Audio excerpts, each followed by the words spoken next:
మీ business ఏదైనా మీ ఊర్లో promotion చేయాలంటే అది సుమన్ టీవీతోనే సాధ్యం. ఇప్పుడే సంప్రదించండి. 4 రాళ్లు 4 పక్కలేశారు. 30 మంది చచ్చిపోయారు. అలా ఏ రకంగా చనిపోతున్నారో తెలియదు. హాస్పిటల్ వెళ్ళినోళ్ళు మట్టి తిరిగి ఇంటికి రావట్లా.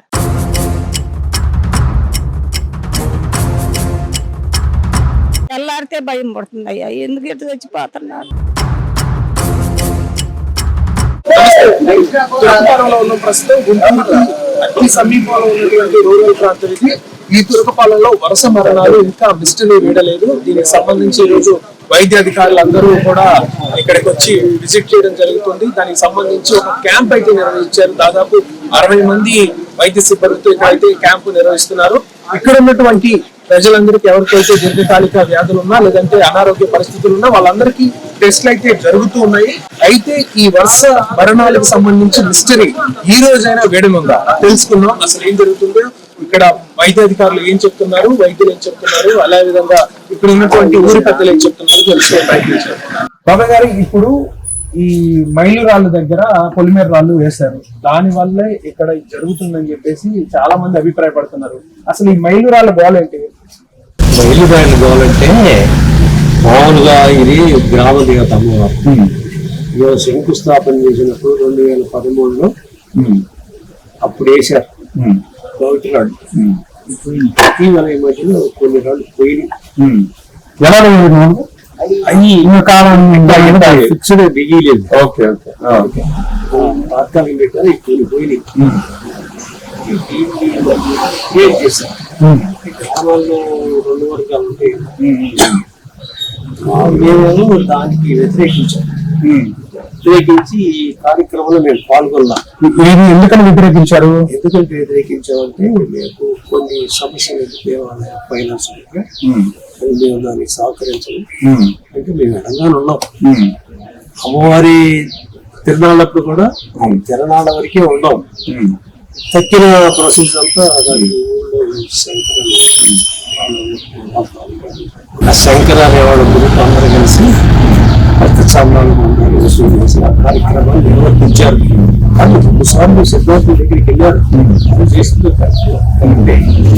కానీ అసలు ఏం జరిగిందంటే ఆ రోజు వాళ్ళు వేసే రోజున వర్షం కూడా పడది. ఈ ఒక్కరాయి మాత్రం వెళ్ళారు అక్కడికి. ఆ స్పాట్కి వెళ్ళారు. కాస్త పక్కకు పెరిగింది. వాళ్ళు ఏమంటారంటే ఈ వరగడం వల్ల మాకు పల్లె మీద ఎఫెక్ట్ పడుతుంది. దాని గురించి కూడా గ్రామస్తులను అడిగారు. ఆ శంకర్రావును కూడా తీసుకెళ్లారు. మరి సిద్ధాంతం ఏం చెప్పాడో మనకు తెలియదు. వాళ్ళు ఎఫెక్ట్ మాత్రం దీని వల్ల ఎఫెక్ట్ పడుతుంది అంటారు. అది ఊళ్ళో జరుగుతుంది. మీరు ఎంతకాలం చూసారు? గతంలో ఎప్పుడైనా ఇలా జరిగాయా? అంటే జరిగాయంటే మనం కొంతమంది ఏమో వయోవృద్ధులయ్యో డిసీజులు పోయారు. కొంతమంది కుర్రోళ్ళు వయసులోనే పోయారు. సంథింగ్ డ్రింక్ తెలియదు. వాళ్ళు దీని అంతా దీని మీద ఫోకస్, రాయి మీద. ఎందుకని వాళ్ళు ఆ రాయి ఇట్లా ఒరిగింది, దాని ఎఫెక్ట్ అంతా మా మీద పడుతుందని. కానీ అది మేము కూడా కాదన్నాం. అది కాదు, అది ఆ రోజు వర్షం పడటం వల్ల కొంచెం లూజు ఫిట్టింగ్ కరెక్ట్ లేకపోవడం ఒరిగిందని వచ్చేసాం. కానీ వాళ్ళ ఫోకస్ అంతా దాని మీదే ఉంది. సో ఎవరైతే ఈ తురకపాలెం నుంచి హాస్పిటల్ బారిన పడ్డారో వాళ్ళ నుంచి రికవర్ అయినటువంటి ఒకే ఒక వ్యక్తి వెంకట్రావు గారు. వెంకట్రావు గారు ప్రస్తుతం మనతో పాటు ఉన్నారు. ఆయన రికవర్ అయ్యి ఇంటి దగ్గరే ఉన్నారు. అయినా ఆయన ఆరోగ్యం కాస్త డల్గానే ఉన్నారు. ఆయన ఒకసారి ఆయనతో మాట్లాడదాం. వెంకట్రావు గారు, ఎన్ని రోజుల క్రితం మీరు ఈ వ్యాధిని బాధపడ్డారు? నేను వచ్చేసి జూన్ 5వ తారీఖు హాస్పిటల్లో చేరాను. కిమ్స్ శుక్రవారం చేరితే వాళ్ళు 12వ తారీఖు ట్రీట్మెంట్ ఇచ్చారు.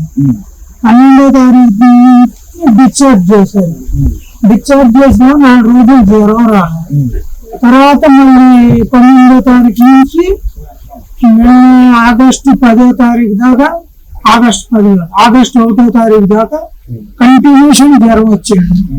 కంటిన్యూషన్ జ్వరం వస్తే నేను కిమ్స్ లో తగ్గట్లేదని వరప్రసాద్ గారు బసపూర్ణ గారి హాస్పిటల్ వరప్రసాద్ రావు గారి దగ్గరికి వెళ్తే ఆయన dengue, malaria, typhoid, viral fever 4 టెస్టులు చేశారు.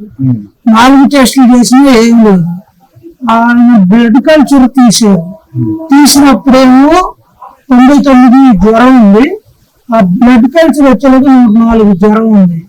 ఇది నా వల్ల కాదు, అమరావతిలో ప్రభాకర్ గారు అని ఉన్నారు, ఆ ప్రభాకర్ గారి దగ్గరికి వెళ్తే మీకు క్యూర్ అవుతుంది అన్నారు. అక్కడికి వెళ్ళాం. అక్కడికి వెళ్తే 3 రోజులు ట్రీట్మెంట్ చేసినా రోజు జ్వరం వస్తుంది. డోలోజులు వేసుకుంటే 8 గంటలు తగ్గుతుంది. వాళ్ళు యాంటీబయాటిక్ పెట్టినా కానీ 3 గంటలకు జ్వరం వస్తుంది. ఇదేంటి సార్ అని అడిగితే తగ్గిద్దని నేను చెప్పలా, ఇంకే ఉన్నాడు పోతే ఉన్నాను. ఇక మా అబ్బాయి ఇంకా ఈ జ్వరం తగ్గట్లేదని గుండె ఎలా ఉందని చెప్పి గుండె టెస్ట్ చేశారు. ఆ గుండె టెస్ట్ చేస్తే గుండెకి కొద్దిగా నిమ్ము చేరిందని చెప్పి రిపోర్ట్ లో కారుమూరి శ్రీనివాసరావు గారు ఇచ్చారు. ఈ రిపోర్ట్ తీసుకొని వెళ్ళి మేము సివిఆర్ హాస్పిటల్లో శ్రీకాంత్ గారి దగ్గర చూపించాం. ఆయన దగ్గర చూస్తే ఆయన చేశారు, మళ్ళీ ఆయన టెస్టులు చేశారు. గుండెకి సంబంధించి నా కళ్ళ నుంచి ఎటువంటి ఇది లేదు, ఈ జ్వరం ఎందుకు వస్తుందో తెలియాలంటే మీరు హాస్పిటల్లో చేరాను, మీకు ఎక్కడ చేరదలుచుకోక హైదరాబాద్ పోదాం అని చెప్పి ప్రిపేర్ అయిన తర్వాత ఒక్కసారి హెల్ప్ హాస్పిటల్కి వెళ్దాము, కళ్యాణ్ చక్రవర్తి గారు షుగర్ కి ఇన్ఫెక్షన్ కి అన్నిటికీ బాగా చూస్తారని చెప్పి మా తమ్ముడికి తెలిసింది. మా తమ్ముడు అన్నాడు, ఈ నైట్ కి నువ్వు కారులో స్టే చేయగలుగుతావు లేదు, ఒకసారి కళ్యాణ్ చక్రవర్తి గారు దగ్గరికి వెళ్ళి ఈ నైట్ జ్వరం రాకుండా ఉండేందుకు ఏమన్నా టాబ్లెట్లు ఇస్తారేమో అని చెప్పి వెళ్ళాం. ఆయన నాకు ఒక్కరోజు ఛాన్స్ ఉంది, నీకు సాటిస్ఫై లేకపోతే వెళ్ళిపోదురు కానీ అన్నారు. సరే అని చేరాం. మీకు అది చెక్ చేశాక ఏమని చెప్పారు? ఎన్ని హాస్పిటల్ తిరిగినా బ్లడ్ కల్చర్ చేయలేదండి, యూరిన్ కల్చర్ మాత్రమే చేశారు. కళ్యాణ్ చక్రవర్తి గారు నైట్ 11:30 ఆయన దగ్గర ఉండి 2 చేతులకి బ్లడ్ కల్చర్ తీశారు. తీసి అది 20 నిమిషాల్లో ల్యాబ్కి వెళ్ళాలంట. ఆయన దగ్గర ఉండి ల్యాబ్కి పంపించిన తర్వాత అది 3 రోజులకు వస్తుంది అంట రిపోర్ట్. ఆ రిపోర్ట్ వచ్చేలోకి జ్వరం రాకుండా వీళ్ళు యాంటీబయాటిక్ ఇచ్చారు, అయినా తగ్గలా, వస్తా ఉంది పోతా ఉంది. ఆ బ్లడ్ కల్చర్ వచ్చిన తర్వాత యాంటీబయాటిక్ అన్ని తీసేసి 29 రూపాయల 30 పైసలు బిళ్ళతోటి అట్ట 10 బిళ్ళలు అట్ట 29 రూపాయల 30 పైసలు బిళ్ళలో రోజుకు 3 వేసుకుంటే జ్వరం తగ్గింది, అన్ని తగ్గింది. ఆయన 8 రోజులు హాస్పిటల్లో ఉంచుకుని 3 రోజులకు రమ్మన్నారు, వెళ్ళొచ్చా. మళ్ళీ 5 రోజులకు రమ్మన్నారు, వెళ్ళొచ్చా. ఈసారి 10 రోజులకి, ఇప్పుడు 6వ రోజు వెళ్ళొచ్చా. శుభ్రంగా ఉంది, కాకపోతే కొద్దిగా ఈ కాలు నొప్పి చిన్నగా తగ్గిద్ది. జ్వరం ఏమన్నారు? బ్యాక్టీరియా ఇన్ఫెక్షన్ అన్నారు. వాళ్ళ పరిభాషలో చెప్పారు, మనకి చెప్పారు. అది ఎలా వచ్చింది, ఎలా వచ్చే అవకాశం ఉందన్నారు? అదేదో బురదలో తిరిగే వాళ్ళకి, నీళ్ళలో ఎక్కువ తిరిగే వాళ్ళకి, చెప్పులు లేకుండా తిరిగే వాళ్ళకి ఏదో చెప్పారు. నేనైతే కనీసం కాలు చెప్పు లేకుండా కూడా పక్కన పెట్టిన. మరి అందరికి వచ్చింది, మనకు వచ్చిందేమో. నేను దీని వల్ల కొన్ని లక్షలు పోగొట్టుకున్నాను, వర్క్ కూడా చేస్తాను, ప్లస్ చాలా సఫర్ అయ్యా. ఎంత ఖర్చు అయింది? దాదాపు 5.5 లక్షలు ఖర్చు అయ్యాను. 5.5 లక్షలు పెట్టుకున్నాను కాబట్టి ఈరోజు మనం తిరగలుగుతాం. సో ప్రస్తుతం మనతో పాటు జిల్లా వైద్యాధికారి విజయలక్ష్మి గారు ఉన్నారు. అవుతూ మాట్లాడారు. మేడం గారు, ఇప్పటి వరకు దుర్గపాలెంలో చాలా మంది రోగాలు పొందబడి హాస్పిటల్లో చనిపోయి ఉన్నారని చెప్పేసి ఆ ఊరిలో అందరూ కూడా టెన్షన్ పడుతున్నారు. ఇక్కడ ఒక రకమైనటువంటి మూఢనమ్మకాలు కూడా చోటు చేసుకుంటున్నారు. అక్కడ ఏదో రాయి పెట్టారని, సరిగ్గా ఒరిగింది, రకరకాల వదంతులు. సో దీనికి సంబంధించి ఇప్పుడు మీ బృందం అంతా అక్కడ పర్యటిస్తున్నారు. సో ప్రాథమిక నిర్ధారణ ఏమైనా జరిగిందా? ఇప్పుడున్న తిరుకలపాలెంలో ఈ డెత్స్ గురించి మేము మొత్తం స్పెషలిస్ట్ టీమ్స్ మేము అక్కడ పెట్టడం జరిగింది.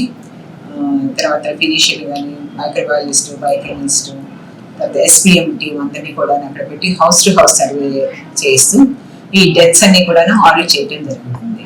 సో ఇప్పుడు మనము తీసుకున్న బ్లడ్ శాంపుల్స్ అవన్నీ కూడా తీసుకుని అది కల్చర్ చేయటం జరుగుతుందండి. ఆ రిపోర్ట్స్ వచ్చిన తర్వాత కన్ఫర్మ్ అప్పుడు మేము చెప్పడం జరుగుతుంది.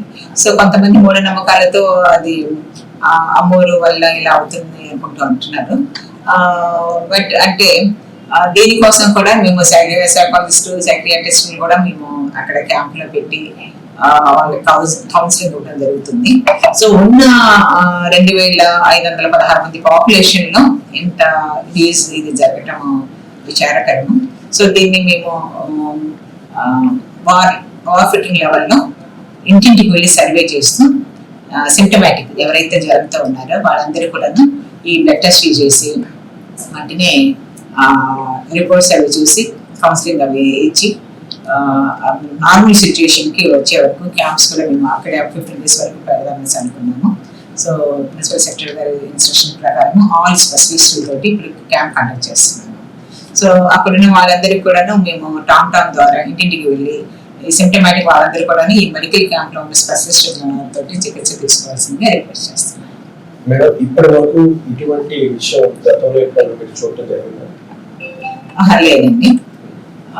సో మనకి ఇలాగే అన్యూజువల్ డెత్స్ అని తెలిసిన వెంటనే ర్యాపిడ్ రెస్పాన్స్ టీమ్ పెట్టి ప్రిన్సిపల్ సెక్రటరీ గారి ఇన్స్ట్రక్షన్ తోటి వీళ్ళైతే సర్వే చేయించిన తర్వాత అండర్లైన్ కాజ్ అంటే మనకు మామూలుగా అయితే షుగర్ డయాబెటిక్ హైపర్ టెన్షన్ వల్ల చనిపోరు, వేరే ఏదో గ్రాస్ రూట్ లెవెల్ కాజ్ వేరే అయి ఉండొచ్చు అని సస్పెన్షన్ లో ఇప్పుడు మేము బ్లడ్ కల్చర్ ఇవన్నీ కూడా చేయడం జరుగుతుంది.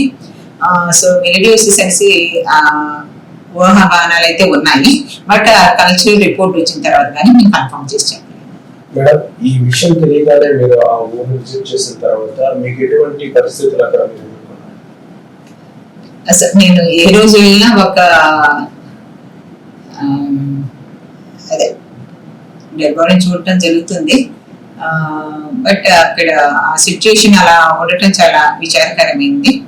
సో ప్రజల్లోకి వాళ్ళకి ధైర్యం చెప్పడానికి మా ఆశా ఏఎన్ఎంలు మెడికల్ ఆఫీసర్స్ తర్వాత ఈ మన ఎస్కేఎం నుంచి వచ్చిన పీజీలు అయితేనేమి డాక్టర్స్ అయితేనేమి వాళ్ళందరూ కూడా వాళ్ళకందరికి ఇంటింటికి వెళ్ళినప్పుడు వాళ్ళకి హెల్త్ ఎడ్యుకేషన్ అదేవిధంగా వాళ్ళకి ధైర్యం చెప్పడం కౌన్సిలింగ్ ఇవ్వడం జరుగుతుందండి.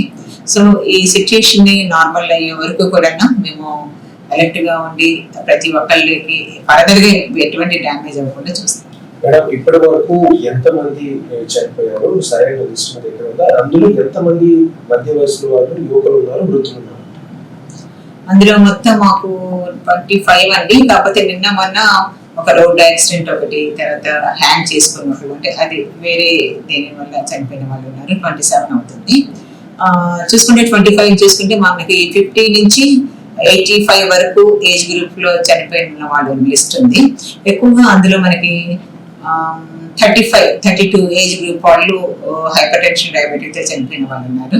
మిగిలింది హెచ్ఐవి ఎయిడ్స్ తోటి, తర్వాత టీబీ తోటి, తర్వాత ఒక 4 కేసెస్ ఏజ్ క్రానిక్ దీని వల్ల చనిపోయిన వాళ్ళు ఉన్నారు. సో ఎవరైతే ఉన్నారో ఇప్పుడు హైపర్ టెన్షన్ డయాబెటిక్ వాళ్ళతోటి ఆ 18 కేసెస్ మీద మేము డెత్ ఆర్డర్ జరుగుతుంది. డీటెయిల్ గా రిపోర్ట్స్ అవి చూస్తున్నాం. ఇప్పటి వరకు దీని మీద ఒక నిర్ధారణ వచ్చే అవకాశం ఉంది? 3 days లో వచ్చేస్తుంది. ఈ రోజు మనం శాంపిల్స్ కలెక్ట్ చేస్తున్నాము. ఆ కల్చర్కి వెళ్ళి మనకు 3 days పడుతుంది రిపోర్ట్స్ రావడానికి. దాన్ని బేస్ చేసుకుని కన్ఫర్మేషన్ ఇస్తాం. చాలా మంది మెడికల్ సిబ్బంది అంతా దాదాపు ఒక 60 మంది ఇక్కడ గ్రౌండ్ లెవెల్ లో కానీ ఇక్కడ ఉన్నటువంటి కానీ పనిచేస్తూ ఉన్నారు. ఇక్కడ ఉన్నటువంటి వారు కొంతమంది జ్వరాలతోనూ బీపీతోనూ చిన్న చిన్న రోగాలతో ఇక్కడికి వచ్చి టెస్ట్ అయితే చేస్తున్నారు. ఇక్కడ బ్లడ్ కల్చర్, బ్లడ్ టెస్ట్లు మిగతావి అన్ని చెక్ చేస్తున్నారు. చెక్ చేసి ప్రాథమికంగా ఈ రోజు సాయంత్రంతో ఒక నిర్ధారణకు వచ్చే అవకాశం ఉంది. ఏదైతే ఇప్పటి వరకు మనకి ఈ ఊళ్ళో వచ్చినటువంటి మూఢనమ్మకానికి సంబంధించి ఏదైతే జనాలు అయితే పెట్టుకున్నారో దాన్ని పూర్తిగా అధికారులు కొట్టివేసినటువంటి పరిస్థితి. ఎటువంటి మూఢనమ్మకాలు ఇక్కడ నమ్మవద్దు, మీరు దాని బారిన పడవద్దు, అనవసరమైన భయాలు పెట్టుకోవద్దు, అనారోగ్యాలు కొని తెచ్చుకోవద్దు. మేము టెస్ట్ చేస్తామో మేము ఒక ఛాలెంజ్ గా తీసుకున్నాం. ఇక్కడ ఏం జరుగుతుందనేది మీకు త్వరలోనే తెలియజేస్తాము. ఇక్కడ ఉన్నటువంటి ప్రజలందరికీ కూడా నిన్న అనౌన్స్మెంట్ చేశారు. ఏదైతే ఇక్కడ జరుగుతున్నటువంటి ఈ మెడికల్ క్యాంప్ కి ప్రతి ఒక్కరు వచ్చి టెస్ట్ చేయించుకోమని, వాళ్ళకు ఉన్నటువంటి సమస్యలు తెలియజేయాలి. వాళ్ళు ఇంట్లో ఎంతమంది అనారోగ్య బాధ పడ్డారు ఇవన్నీ కూడా ఒక గణాంకాలు తీస్తున్నారు. అయితే ప్రస్తుతానికి ఇక్కడ మెడికల్ క్యాంప్ అయితే శరవేగంగా నడుస్తుంది. అందరూ అయితే 1 by 1 వచ్చి వాళ్ళకు ఉన్నటువంటి అనారోగ్యాలు అయితే చూసుకున్నారు. డిఎంహెచ్ఓ మేడం గారు ఇక్కడ ఉన్నటువంటి 60 మందికి పైగా ఉన్నటువంటి మెడికల్ సిబ్బంది కూడా పూర్తి స్థాయిలో గ్రౌండ్ లెవెల్ లో వర్క్ చేస్తున్నారు. సో ఈ రోజు సాయంత్రానికి అసలు ఇక్కడ ఏం జరుగుతుంది ఏంటనేది ఒక ప్రాథమిక నిర్ధారణకు వచ్చే అవకాశం ఉంది. ఇది ఇక్కడ ఉన్నటువంటి పరిస్థితి. కెమెరామెన్ హెచ్ఓతో శిలాశంకర్, సుమన్ టీవీ, గుంటూరు.